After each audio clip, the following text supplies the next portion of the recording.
global cybersecurity threats facing the US. Today's program will be moderated by my colleague, Ronan O'Malley. And now, please join me in welcoming Sally Morian, Council's board member. Sally will have the honor of introducing our today's speaker. Thank you, Sandia. It is truly an honor to introduce Paul Williams, particularly at this time and with all the information that's going on in the world today. He's the Chief Technology Officer of Houston-based Clarity Consulting Corporation. He has 44 years of breakthrough innovation in, I have to read this, cybersecurity, cryptography, artificial intelligence, high-speed databases, software, quality test engineering, electronics, communications, mechanical engineering, weapons development, and defense-related technologies. He is certainly in demand today. He has extensive experience in conducting threats against insider threats and economic espionage investigations. And he's also a well-known public speaker. Over the past 18 years, he's spoken to a long list of prestigious organizations, most of which only have alphabets as their name, but including the United States Secret Service, the U.S. Department of Justice, and the FBI's InfraGard program. And he has also collected, this is something I would really like to know about, a wide assortment of hacking tools, viruses, worms, and Trojan horses. I mean, how do you keep something like that? He maintains a collection of 25,000 major computer viruses and 2,000 Trojan horses for research purposes to this day. So please welcome Paul Williams. Thank you very much, Sandia, and thank you very much to Sally Moran for a wonderful introduction. And most importantly, thank you for all of your many years of supporting the council and being a wonderful board member. I'm delighted to welcome Paul Williams back to the World Affairs Council. We're delighted to have you here again, Paul. You've spoken to many different groups of the council. We're delighted to have you, even if it's not in person. At least it's perhaps appropriate that we're doing a cyber threats web presentation via the internet. So Paul, I look forward to your presentation, and all of you who have any questions, just please use the Q&A tab at the bottom of the program. Thank you very much, Paul. Thank you. It's a pleasure and honor to be here. So today, I've just realized the number 290, presentation number 290. So what an honor to be here. So global cybersecurity threats facing America.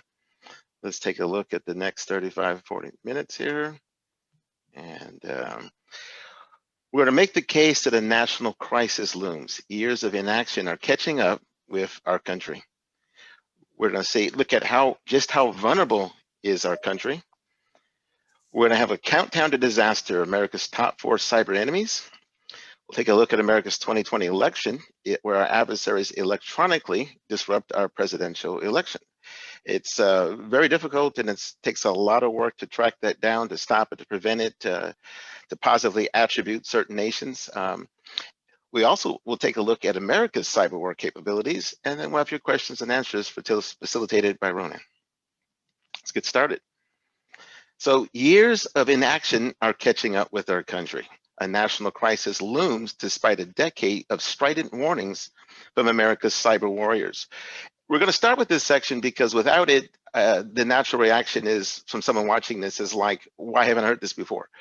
To this degree and extent? Well, it's because we often nationally, not necessarily the viewers, watch other types of entertainment and sports and really don't pay attention to the testimonies before Congress, C-SPAN, boring things like that. So let's take a look at, see what's been testified before Congress before in other places. In 2012, a very blunt warning from the United States National Security Agency that our future is disappearing in front of us. And here it is, economic espionage is the greatest transfer of wealth in history. Semantic placed the cost of IP theft to US companies at $250 billion per year. Global cybercrime at $114 billion, and nearly $388 billion when you factor in downtime. And of course, private company McAfee estimates $1 trillion was spent globally on remediation. And that's our future disappearing in front of us. When that goes to other countries, it's a net loss from our side, net gain to their side, causing other nations to catch it very rapidly. And of course, that's General Keith Alexander, Director of the National Security Agency. And of course, at that time, he was also the United States Cyber Command Chief as well. Here's another extremely blunt quote from Mike McDonnell, former United States Director of National Intelligence in 2015. The Chinese have penetrated every major corporation of any consequence in the United States and taken information. He said, we've never, ever not found Chinese malware. I'll save further comment on my own personal experience, being a longtime consultant to the Fortune 500, so the very biggest companies in the world, US government agencies, as well as NATO states. I will save my own views. I think he is correct. The reason why some of you that work in IT perhaps, or know of people who work in IT, wouldn't necessarily agree is rather surprising. And so if the right questions come up, we'll cover that at the end, but I agree with the statement. It's bad. So it doesn't make any difference how bad or how aggressive or how powerful our attackers may be or how skilled they may be if our defense isn't strong. So I guess that begs the question is, how vulnerable are we and how good are defenses? So let's look at how vulnerable is America. What's our weakest areas from a nation state level that a foreign adversary might want to push hard to see what gives? Well, you're looking right at it. The US electric power grid vulnerability to cyber attack. Here's a quote from the General Accounting Office last year, July 3rd, 2019. The US electric grid is growing increasingly vulnerable to cyber attack from countries such as Russia, and a well carried out attack on the grid could cause widespread power outages. At the same time, the grid is becoming more vulnerable to attacks. So in other words, as America's enemies get better and better at attacking us, at just the wrong time, we're getting more and more vulnerable to those attacks. A quote from this time last year. It's one thing to read that, it's another thing to see it. Let's take a look. Having spent years in this field, I will share with you that the United States power grid is divided into three major sections. We have the East, we've got West, and of course, this being the great state of Texas, we have our own grid to ourselves, Texas, right? And so each of these three grids are only connected by DC interconnections, direct power interconnections, not alternating power. So these different grids could stand independently. In other words, the Eastern grid could go down and Western Texas would continue to run. And so these transmission lines, well, anyway, I'll leave that part out, but it's just more technical babble. And here's a quote. A systematically designed and executed terrorist attack could produce damage costing hundreds of billions of dollars. This is the head engineer of that company at Carnegie Mellon University in November 2012. I not only agree with that, I think it's actually conservative, and so would other experts that testified before Congress into the different FERC and NERC panels. It could well be conservative. You see at the bottom right is a large transformer. These are very large. They can take a year to make, and they're shipped from elsewhere, primarily from China. And so in a national crisis, let's say China is the one that is conducting cyber war against the United States. Why would they ship transformers to us that takes them a year to make? And they wouldn't, would they, right?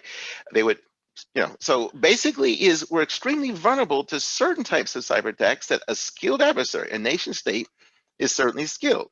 With a combination of inside attacks, pre-planted malware, maybe some electronic warfare attacks, maybe even some electromagnetic pulse attacks here and there, the strategic, well-designed attack could take a year or more. Some estimates are very dire. They're far worse than that before the grid came back up. Now, that would be a regional grid, one of the three grids. However, if it was repeated at all three at one time, then you've got a full-blown national crisis. Pipelines wouldn't work. Gas resupply, we're talking the grocery chain. I mean, basically, some of the worst movies you've ever seen would be triggered, and it wouldn't be caused by bombs or things you could see. So as our enemies increasingly probe and prepare, We have more work to do, but often our own internal divisions and issues are basically increasingly getting in the way, lack of national resolve and focus. So now it's time we take a look at America's top cyber enemies, building a new world order without the United States.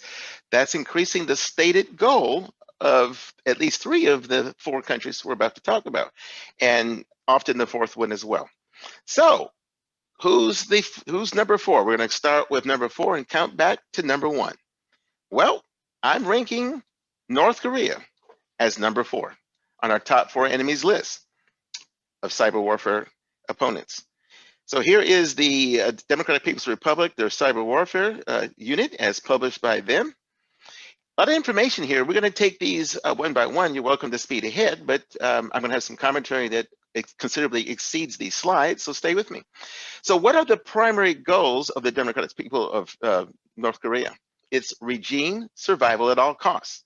You know, again and again, I think we all know that from news reports. That's their top agenda above all for decades, is staying in power.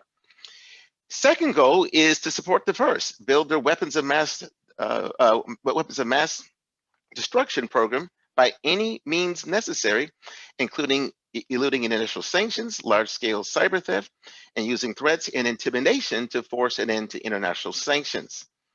And of course, large-scale cyber theft has brought them hundreds of millions of dollars from bank robberies and things around the world.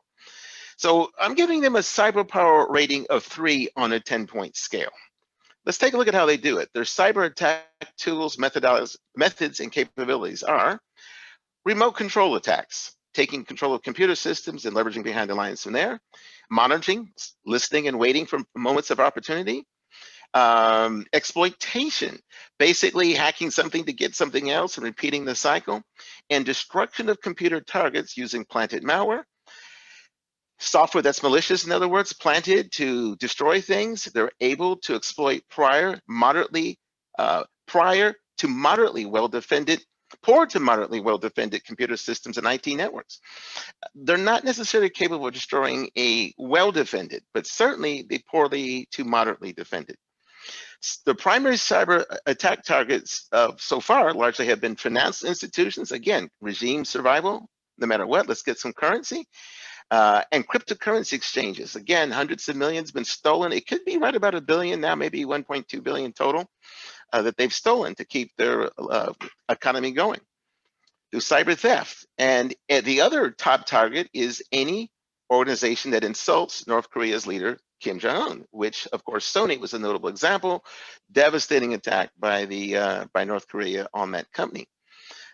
Some history: North Korea's spy agency, the RGB, has attacked over 100 banks and currency exchanges in 30 countries around the world, including the United States. Okay, so I guess this estimate is saying $2 billion has been stolen that we know of to date. This makes North Korea the most advanced and persistent bank robbers on Earth. I like that, the way of summing it up, the most persistent and advanced bank robbers on the planet.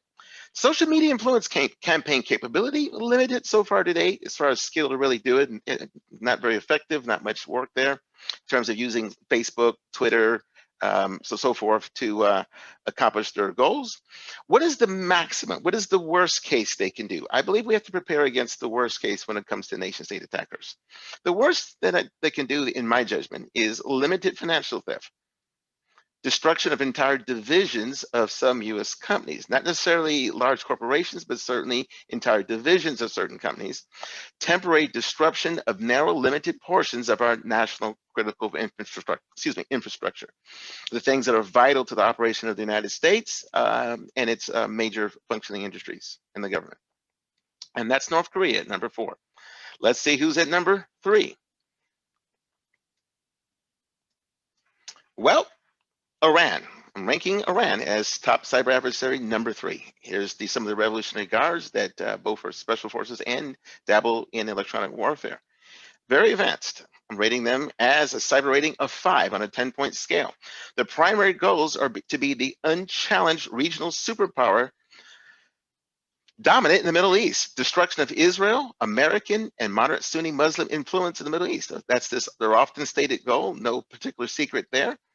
Their cyber attack tools, methods, and capability are the use of sophisticated and innovative tradecraft, cyber weapons, tactics, tools, and methods. Persistent denial of service capability to disrupt even large, well-defended organizations.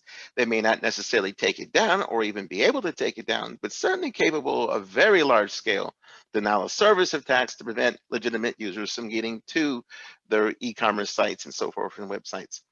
Human asset reconnaissance, sabotage, and mayhem capability from inside of target organizations. They do have some human asset capability in some of the large companies and abilities to do some things from inside where it's very difficult to stop and very difficult to clean up after.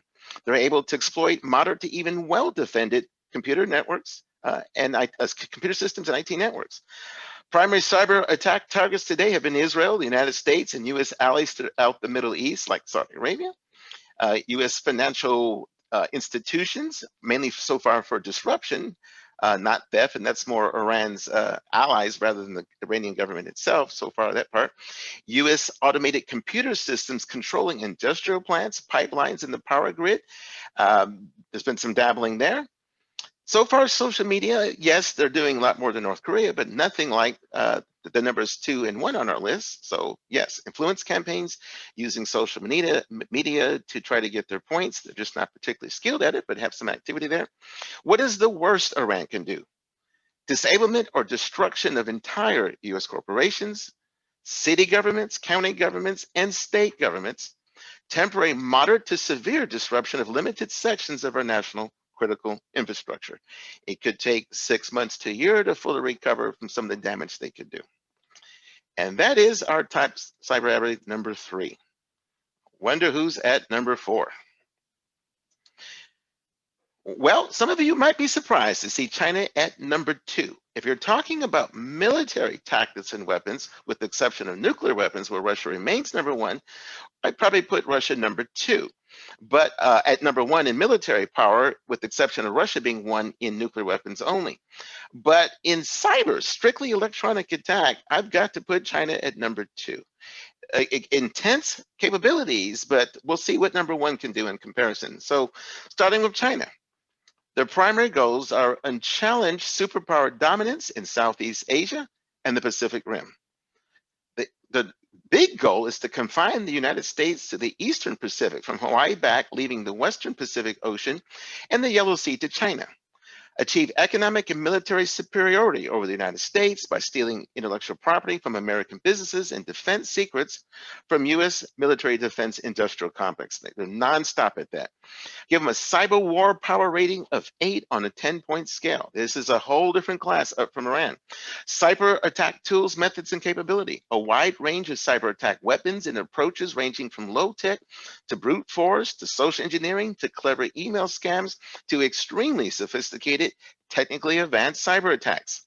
They have 200,000 low-skilled human assets, gather data in the United States using a death by 1,000 cuts strategy. And 50 to 100,000 skilled attackers steal hundreds of terabytes. Okay, a terabyte is 1,000 billion. Okay, so hundreds of terabytes of data from millions of targets every day, every single day. Their primary cyber attack targets are the great majority of all American businesses and local, state, and federal government IT networks. You remember the earlier quote where the director of national intelligence at that time said he'd never not found Chinese hands into American corporations. I would agree with that. U.S. control of the internet itself. We're talking about they could get control of the internet itself, possibly in some scenarios.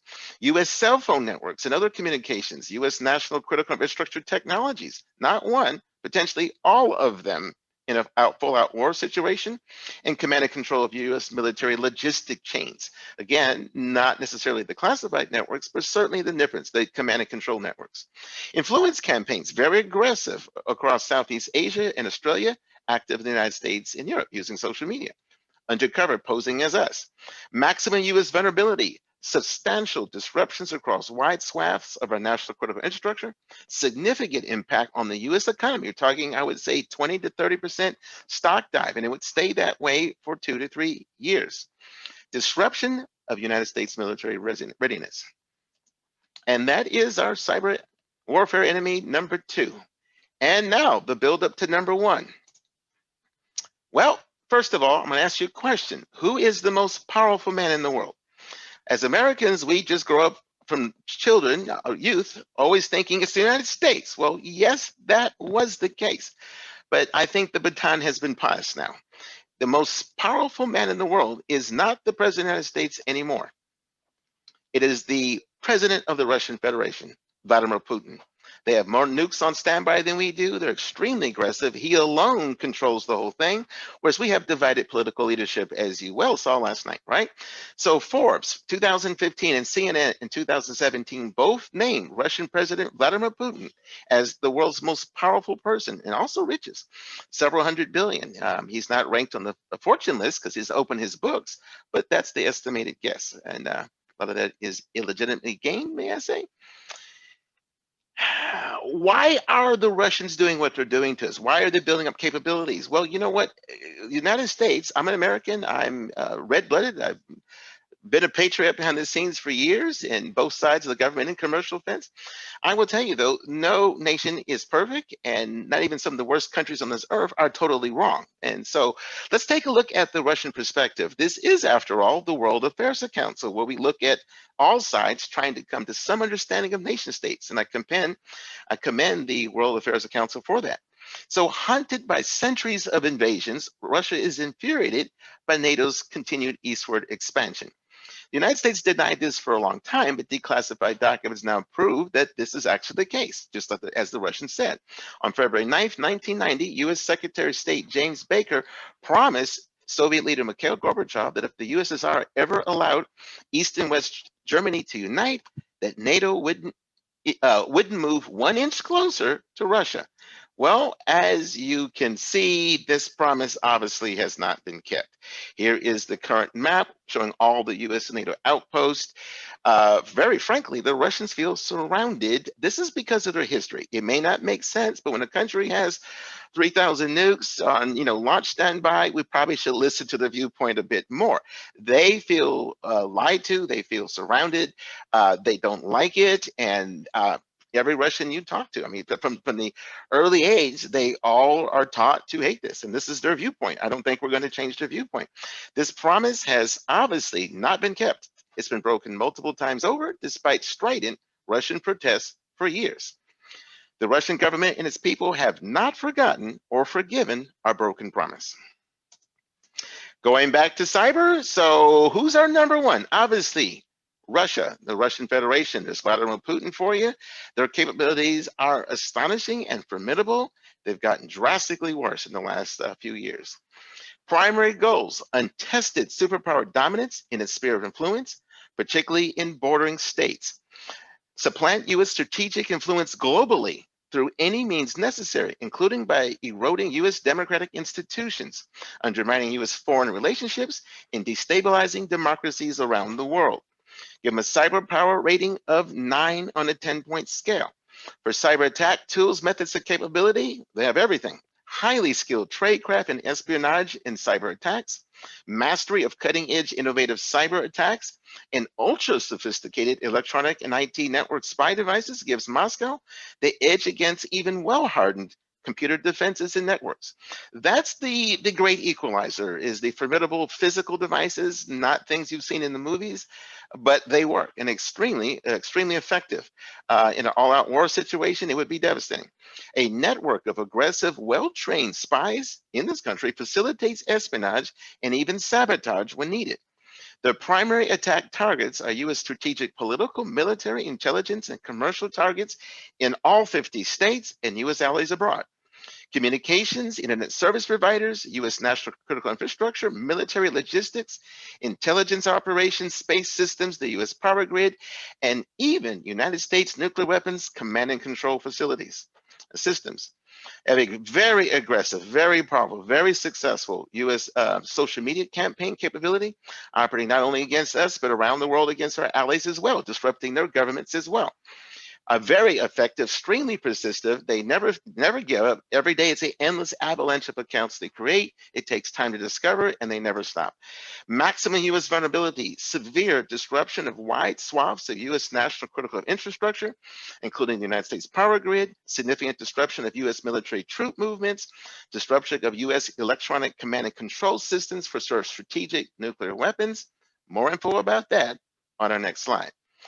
That takes us again to number one, Russia, the most powerful cyber warfare state on earth. One thing Russia is doing on the electronic war front is building some heavy duty hardware that I call the great equalizer. Small devices to large, this very cleverly built submarine that has these round spheres here can resist thousands of feet deeper water pressure than ours can. So in other words, they can cruise down out of range well below the sea from us in terms of monitoring. Maybe depth charge is a little bit different, but in terms of an intelligence perspective. Of course, a lot of mysteries surround this submarine. You can, at your leisure, review this video on the YouTube and read that. But the Russian military spy satellite, I won't try to pronounce that, is suspected of being intended to tap into or cut undersea intercontinental internet cables. Let's take a look at that. And so there's a master fiber owned by different companies, a lot of even some giant banks that run their own. Google, of course, many of the world's biggest companies, even governments do some of this, run these fibers under the United States. It is imperative that the United States and NATO stay linked in time of crisis. Yes, we do have satellite capability that would not come close to our needs if there were all-out war, coupled at the same time with this Russian military ship going to the bottom of the ocean and start severing a bunch of cables. It would get bad. As a worst case, it would get awful bad. If they cut enough cables, as mentioned here, we would suffer severe economic damage to the inability for cross-international e-commerce, and of course, a major loss of military readiness capability. So again, Mother Russia getting ready for the ultimate day. And if you're just in case you're wondering, could it get worse? Well, yes, the answer, it could get way worse.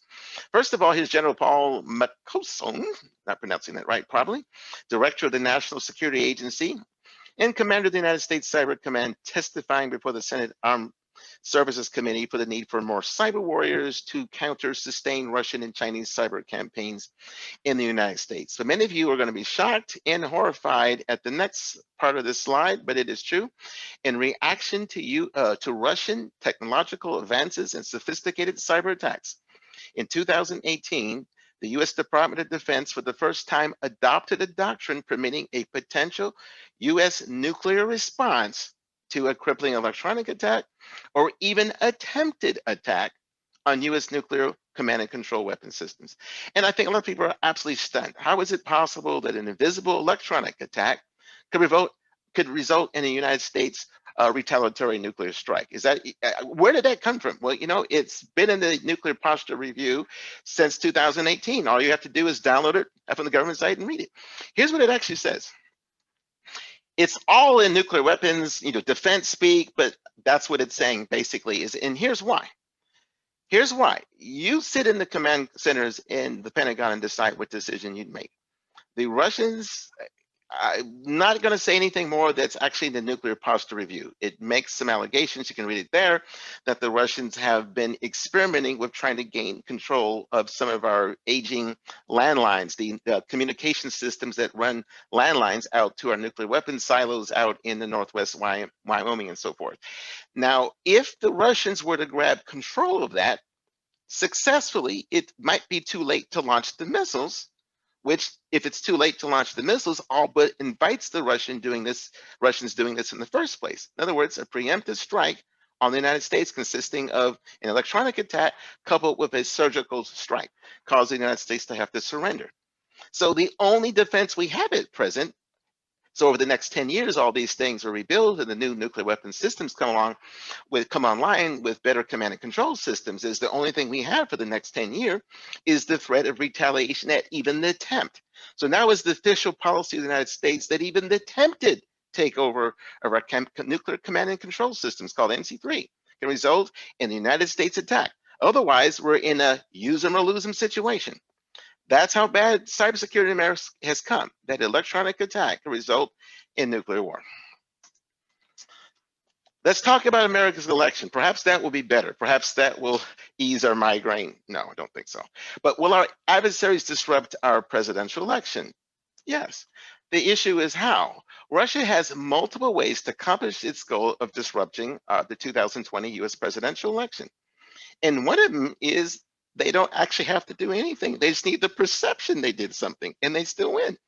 See, for example, Russia only needs to manipulate or prevent voting, a seemingly random power outage that may or may not actually be them, but they could just say, we're not going to comment, giving the illusion it was them, for example.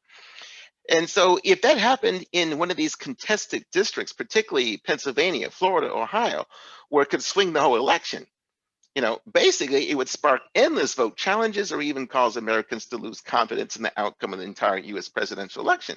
And of course, by now, this was put together earlier this year, but by now it's obvious no matter what happens, that's going to be the result. It doesn't take much help from Russia to just make a bad thing even worse.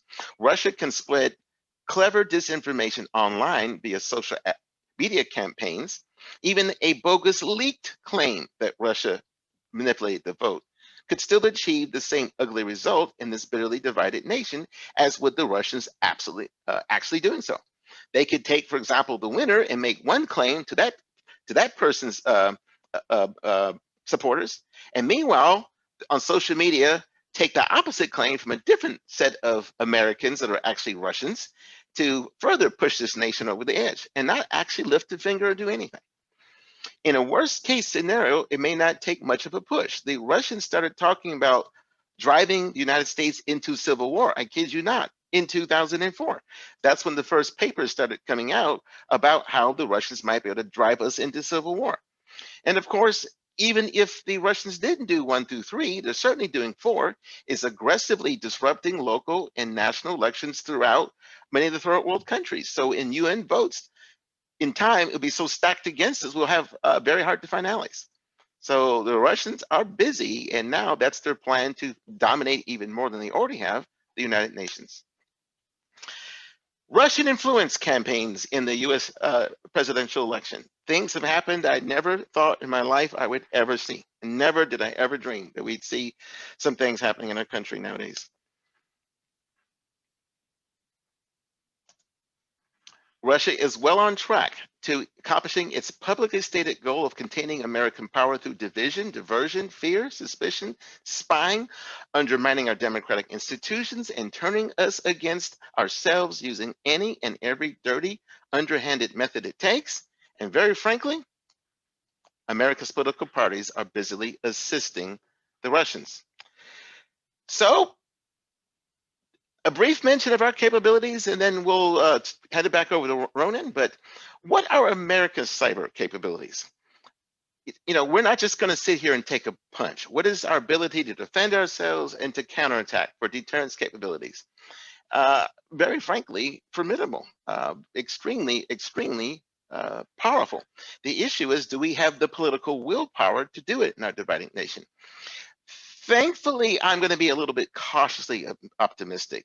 If anyone is wondering if there's any good news in this slideshow, all right, here's your good news. There's a chance that with changes in the last year, which you're probably not going to like, the United States probably could detour any responsible cyber war state from attacking us under most circumstances. There you go. That's your positive news for the day in this slideshow. But U.S. Cyber Command is now fully functional, prepared, and has exceptional retaliatory capabilities, and now has been given the political, at least from this president anyway, many issues, but at least that part was right.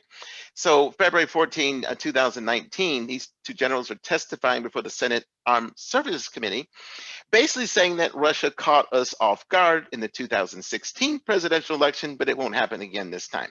Now, I'm going to stick to the written press. There's so much more to this, but it's not public, so I'm just going to stick what it says here. But he says the U.S. Cyber Command is now poised to act if the Russians attempt to hack the 2020 elections. We will impose cost on adversaries that impact our elections. What is he talking about? It used to take the generals coming to consensus to then advise the National Security Council, who would advise the president, who would then say, well, let's do some type of revenge attack. And of course, you know, it was cumbersome and took time. But now the current command and control rests with the general in charge of U.S. Cyber Command. In the event of attack on the U.S. power grid or any other substantial U.S. national critical infrastructure, that general has the right and the permission granted to immediately strike back. And the United States has pre-positioned some assets to make sure that can happen. And so basically, just sticking with the news report only, the New York Times reported that U.S. had cracked Russia's electrical grid and has planted malware there as a warning and deterrent to Russia. So just run that out in your mind, but basically it's a case of mutual assured destruction. You destroy our grid, we'll destroy yours. Hey, we're both destroyed. Both of us can take years rebuilding society from chaos. So that's sort of good news. And on that note, Ronan, we are done. I hate to be the bearer of the bad news, but many warnings have happened for many years about cyber capabilities. They've gone largely ignored in this nation. And you know what? We are where we are. And it's a privilege to talk with you. Thank you. Thank you very much, Paul, and an excellent presentation. And I hope you all, if you have questions, we'll start sending them in. And Paul, maybe just to follow up on 2 or 3 things for a little more clarification from your presentation. When you mentioned the 2018 Nuclear Posture Review, the NPR that the Trump administration put out, you mentioned that the United States military position is that a cyber attack could, in essence, disable or affect our ability to launch nuclear weapons. So are they saying that they're, you know, to think back to Iraq and the invasion in 2003, the idea of a preventive war, preventive strike, that the United States, if it felt a potential cyber attack was imminent, that could be enough for a nuclear strike, you know, small scale limited nuclear strike? No, not exactly, Ronan. The National Nuclear Posture Review's conclusion was that cyber attacks against NC3, that's nuclear command and control. NC3 means there are command and control lines for nuclear weapon systems. Attacks on those. We have a land base, there's some space-based stuff, also terrestrial, low frequency type communication. So attempted attack against those command and control channels, because the idea is that if our weapons aren't usable, then we invite entire annihilation by an all-out attack against us, right? Or surrender or you die type of thing. So a normal cyber attack would not be parity. No one's saying that if you attack a chemical plant in Nebraska, that we're gonna launch nukes. No, if you try to launch our command and control of nukes, we must retaliate before losing command and control.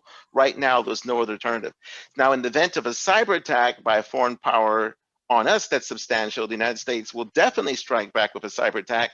And for quite some time now, at least 4 to 5, I think to 10 years now, the United States has reserved the right to respond militarily with conventional weapons, conventional bombs, against any nation that does a attack that results in loss of life or a major disaster in this country. We will almost certainly respond both electronically and with military force, just not nuclear. We're saving the nuclear only for command and control. And just to clarify, when you're saying the NC3, the command control for, say, nuclear launch capabilities, yes, if it was viewed that there was a potential coming cyber attack, would that be enough for the U.S. to make an actual, you know, physical attack? Right? I see. Yes, great question. I see better what you're saying. So if we knew there was, because of our accessible intelligence capabilities through many methods, if we saw a devastating cyber attack about to be launched against NC3, nuclear weapons command and control, you would be some extremely strident warnings through diplomatic channels. I'm very certain if there was no response, whoever's president at the time would go on national television or make a very public warning. There'd be, we would probably launch some missiles into the sea. Military forces worldwide would move, and they would tell the Russians, if you even start to attack, we're instantly going to launch on you. I mean, something like that. The idea is to make it clear we're not going to sit here and take a crippling of our nuclear capabilities. We would launch on you first, and hopefully that would stop it. That's the only good news we have here. All right, thanks, Paul. And a great question here from a student asks, what are the chances of ransomware interfering with the U.S. elections? And maybe a little more broadly, if you talk about ransomware attacks and the idea of cyber, hackers holding companies or say a city government hostage for releasing data in exchange, or if they're not paid a large amount of money. Yes. So to me, I'm not trivializing it, but just giving my honest opinion from many, many, many, many years of hundreds of consulting jobs and investigations in cyber in the Fortune 500. And ransomware is just another type of malware. Malware is malicious software. So the real issue here then is, why are so many of our companies and even government agencies unable to detect new types of malware? In other words, if the malware or ransomware has been in circulation, then antivirus software is updated and we can detect it. But when a new variant comes along, it's pretty cumbersome, it's pretty bad, it's not particularly well done in many companies. And so if the ransomware happens to be malware, it can encrypt files with very strong encryption. You hold the key somewhere else. If private companies, the FBI has recovered keys, sometimes encryption keys, and been able to decrypt data. If that's not possible, either you got to rebuild from scratch or pay up. And most of the time, 90% American companies are paying up. Now, this could happen in the campaign. It is possible. There are some desperate people on both sides, desperate to get their candidate elected or reelected. I mean, they'll do anything. And if, for example, critical files that they needed for a campaign or for something that to them was the difference between their guy getting elected or not, were suddenly held for ransom, they might tell any secret, might leak or do anything trying to get those files back. So that's the only connection I can see disrupting the election. But anyway, the bigger thing is most American companies do not have near good enough, in my opinion, resistance to malware that is not detected by antivirus software, and that sets us up for the problem you mentioned. All right, just two great questions related. David asked, what is the US's capability to harm other countries if we come under a cyber attack? And similarly, Robert asked, what cyber power rating do you give the US against other countries? And I know, obviously, as you mentioned, you may not mention everything you're privy to, but could you talk about US's capabilities and what rating you give us? Absolutely formidable. Absolutely formidable, almost unimaginable. So I'll just say, if the United States wanted to, we could give back much harder than we get. I mean, it's not just electronically, it's our hybrid warfare ability to do things from the sea, from the earth, from the land in a coordinated manner. It would be, you would be 5 or more years recovering. So the problem in this country has not been, we have exceptional offensive war capabilities. It's the ability to get the different divisions of government to unite. Of course, we've done some consolidation with the cyber command, the political willpower. There's so much we have not done that Russia's able to do because they have a dictator named Vladimir Putin who's able to order all kinds of strikes and run the edge. We're just not nimble like that yet. But to answer the question, were we attacked just like the Japanese attack, our friends and allies today, but the Japanese attack on Pearl Harbor united our nation, all sides, to all-out war against Japan. All I'm going to say is, if a country ever attacks us, you better do all the damage you could do up front, because it would unite this country in an absolutely devastating attack back. All right, great. And Janie asked, and I just tell her, she asked, the presentation will be available afterwards. This event with Paul and all of our events, our online events, we put almost all of them on our YouTube channel. So in the next day or so, it'll be available on YouTube if you want to look at that again yourself or pass along to any people. Colleen asks, Paul, what more can businesses do to protect themselves? Besides everything? I'm going to put it this way. If you are in IT or know someone in IT, you're a decision maker involved with IT, and you honestly said, if you had a pen test team, we do that kind of work, were to launch a brand new piece of malware in your organization that's not detected by antivirus, it's a targeted attack, it was created just for you, how long from start to finish would it take your team to discover that piece of malware, particularly if it doesn't do anything? The only time malware is often discovered is because it does something that interferes with a server or encrypts files and says you can't have them until you pay. But if the malware just silently spread, which I've worked again and again, thousands of computers infected, and then all of a sudden did something, You know, what defense do you have against the silent, covert spread of malware that's written by sophisticated attackers? I don't mean the little hacker guys. I'm talking about a nation state. The honest answer in the vast majority of the Fortune 500, and I have worked there, is no. They do not have the capabilities in place. Now, the vendors will argue. Will say, yeah, no. The design level security at the architectural level just is not there. It could be there, but it's not today. All right, and Kit asked an interesting question. David Schimmer's book Rigged cites several senior Obama administration officials in claiming that Russia had the capability to alter vote tallies in 2016. I suppose, what's your perspective on that? And are we positioned to protect against this November? I'm going to kind of sidestep that question because it gets into non-public information. So I'm just going to say is, first of all, I don't think the Russians could manipulate many votes. They could potentially manipulate, but not many, because besides, I don't think they try, because they've been strongly warned, don't do that. That's a red flag. It's one thing to do these other things, influence campaigns or pretend, but to directly change totals is vote totals is crossing a line. But as I mentioned before, they don't need to.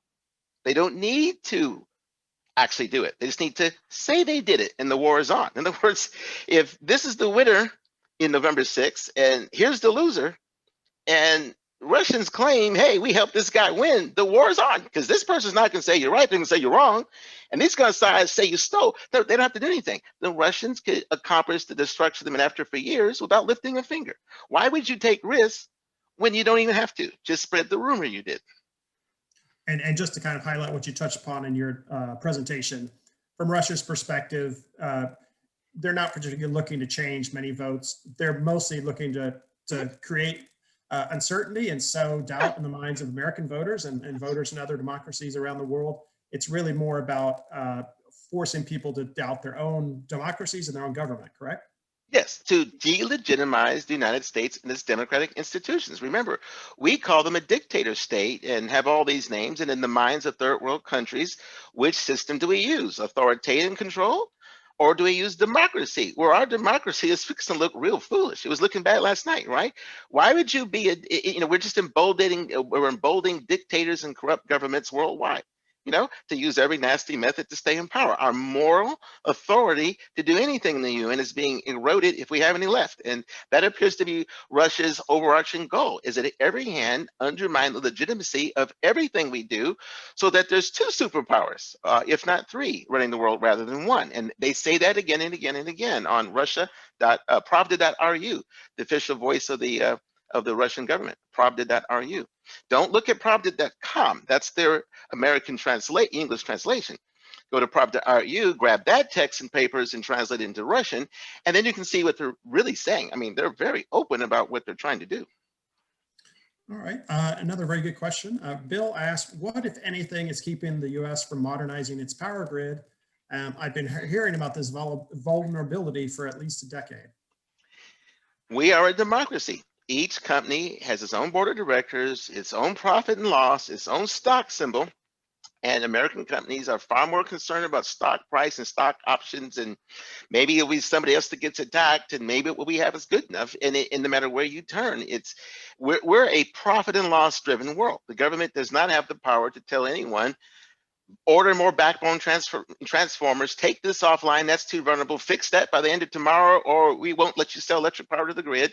We have no authority to do that. So what you're left with is thousands of individual people who say, you know what, the odds of attack don't seem great to me. I think what we have is good enough. We've already spent a lot of money. It's okay. And now here we are where we are. And do you think that should be something addressed at a congressional level, that there should be laws passed to kind of require these grids to meet a certain level of security?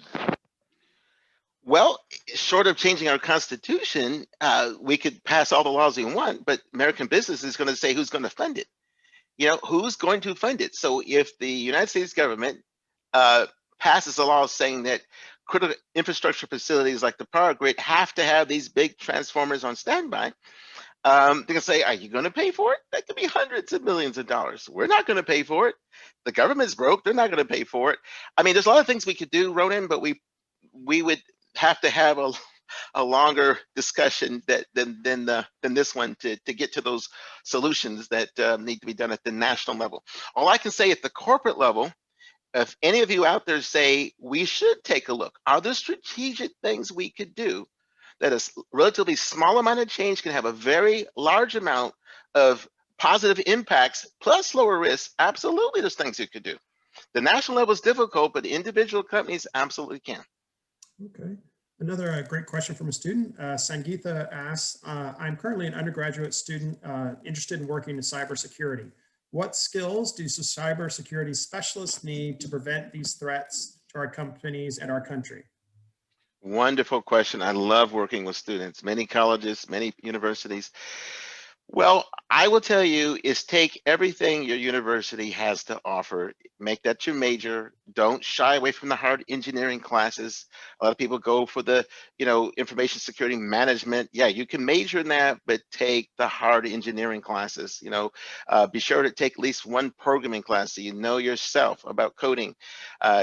Software testing, routers, firewall switches, all the guts of it. Don't shy away from that. But even that's not good enough. If you really want to be an expert, you'll need to actually get some equipment in hand and hack it yourself. And so what you want to do is go on the internet, download all those exploits, download those malware. You're going to actually launch it at that equipment. You want to know intimately. I mean, that's what we require from all of our guys. They're hands-on and all this stuff, an extreme level of depth. And the goal is to go to college, but don't just read about this stuff. Do these things on a test lab that's separated from everything else. Great. Okay. Victor asks, what's the relationship between Space Force and cyber defense?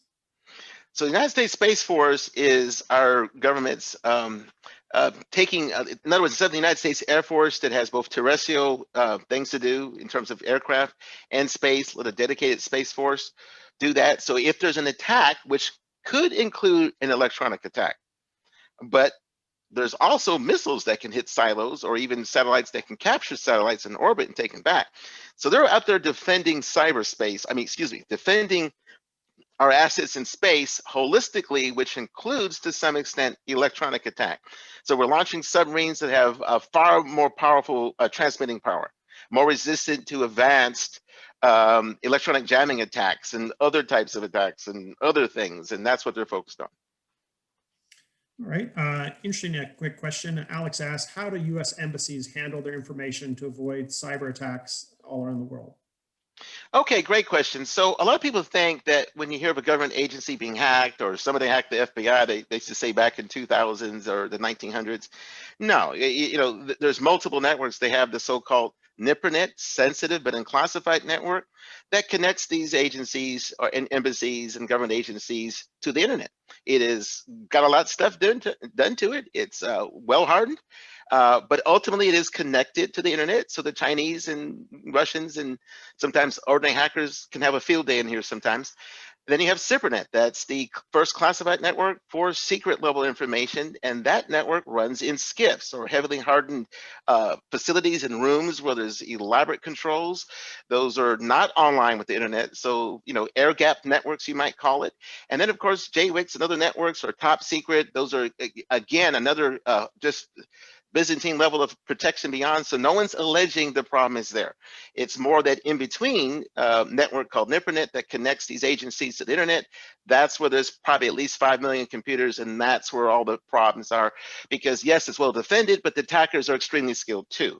And so that's what we have to focus on first at the government level. Okay, great. And maybe just 2 or 3 quick ones, just because we're almost out of time. Kanari asked, any recommendations for certifications that may lead up to cybersecurity? CompTIA, Cisco? Absolutely. The CompTIA, the Network Plus, the Security Plus, the CISSP, in that order. Don't skip the A+. The value of the A+ is that you could be going to college or trying to get in this field and take the capital letter plus symbol, just A and the plus symbol. Yeah, entry-level hardware and software, but get your hands wet. You could work on the Geek Squad and make money on the side from friends and neighbors who get stuck with malware and ransomware, right? Jump to the Network Plus, really learn about routing and switching and all what makes the internet work. Very, very practical. Doesn't take that awful long to get those knocked out, a few months at most, Jump to the Security Plus. Oh, big. If you like that, if you stomach that, then go forward. Either in, Cisco routers or, routers and infrastructure, or into engineering, either in the cloud or the world of Microsoft, Microsoft systems, the MCSE. You've got some paths, but when you do the first three, the A plus, Network plus, and Security plus, you'll be better posed at that time to decide where to branch off in the field or what you want to do. Okay, and very quickly, Andy asks, should we be avoiding using Kaspersky products given their Russian ownership? Well, if there weren't lots of other software programs that work extremely well too. I mean, Kaspersky antivirus has some remarkable features, but many other antivirus programs have remarkable features too. And here's the tiebreaker in my mind. All of them, no matter what they tell you, they'll tell you, oh, we're good at detecting new viruses. No, they're not. Maybe new viruses written by imbeciles, but they don't work against new viruses written by people who know what they're doing or nation states. So they're all equally bad at that level. So if you get some of the major top 5 rated antivirus programs and pick one, if it lands on Kaspersky, just pick another, you'll be just fine. Okay. And lastly, a great question maybe to kind of put all these things together at an individual level. Jacqueline asks, people in the IT industry that I've spoken to believe that Americans do not value or care about their privacy. They told me that we have given up our privacy once we bought into the iPhone and social media. What's your opinion of that? Well, when I'm in Europe, had those conversations endlessly. Yes, that's correct. But I would share with you, the common European on the street says that. But when you're talking with military and intelligence and NATO, and they say the same thing, but they're also quick to admit that time and time again, it is their own intelligence service, which increasingly has its own hands tied to get a hold of their own nation's data. So hypothetically, totally hypothetically, they might make a call to the United States saying, help, and we violate the privacy for them that they can't do to help them with the problem in their own country. So again, it's one thing to do this in public. In reality, often in the world of intelligence and national security, you got a different thing going on. All right, well, this is wonderful. And again, I just wanted to let you all know about our next 3 live upcoming Wednesday webinars. Next Wednesday, we're delighted to host the New York Times senior White House correspondent Peter Baker and Susan Glasser of the New Yorker for their new acclaimed book, The Man Who Ran Washington, The Life and Times of James Baker. The week after that, we're hosting a program on October 14th called Afghanistan, US's Longest War, Peace Talks and Realities on the Ground. That'll be with Ambassador Olson. He is the former U.S. Special Representative for Afghanistan and Pakistan, and he's also the former U.S. Ambassador in Pakistan. And after that, we're truly honored to host on Wednesday, October 21st, the 25th National Security Advisor of the United States, retired Lieutenant General H.R. McMaster, for his new book, Battlegrounds, The Fight to Defend the Free World. We thank you all so much. And once again, Paul Williams, I want to thank you so much. This was an honor and delight. It's always wonderful to have you on. And for people who asked about it, we will have this program by about tomorrow up on our YouTube channel. Thank you very much, Paul. Thank you. Very glad to be here. Thank you all. Thank you. Bye-bye.